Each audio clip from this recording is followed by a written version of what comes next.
Skoraj 195 tisoč slovenskih učencev in okrog 79 tisoč dijakov je začelo novo šolsko leto.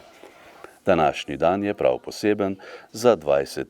797 prvošolcev, ki odpirajo novo poglavje življenja. V občini Slovenska Bistrica je skupaj prvič šolski prag prestopilo 293 otrok. Živahno je bilo tudi na drugi osnovni šoli Slovenska Bistrica in osnovni šoli Pohorskega odreda.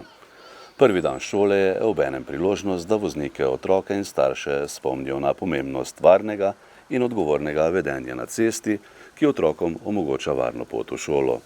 Avtomoto zveza Slovenije tudi letos v sodelovanju z avtomoto društvi in policijo izvaja aktivnosti, s katerimi želi pred začetkom šolskega leta voznike, družbo in pristojne institucije opozoriti na vračanje otrok in mladih udeležencev na šolske poti. V okviru omenjene akcije sta se maskoti AMZS,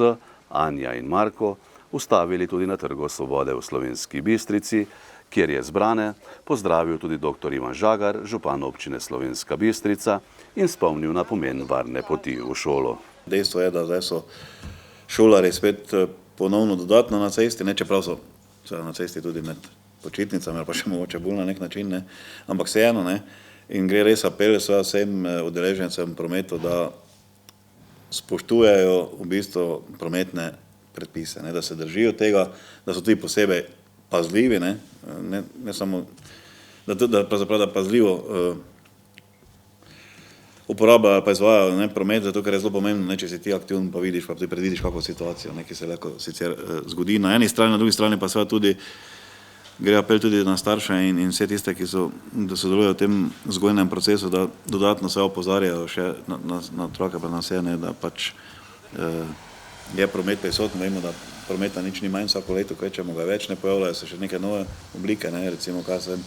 tudi ta električna vozila, ki so po moji oceni še dodatno mislim, ne problematična, ampak tudi dodatno nevarna, če jih ne uporabljaš tako, kot je pač treba, ker so preveč tiha, ker so, marsikdo jih tudi verjetno podcenjuje. Teda tu res gre še enkrat res apel, da pač res na vse, ki so udeleženci v prometu, da se zavedajo, da niso sami v prometu, ampak da še do drugi, jaz sem prepričan,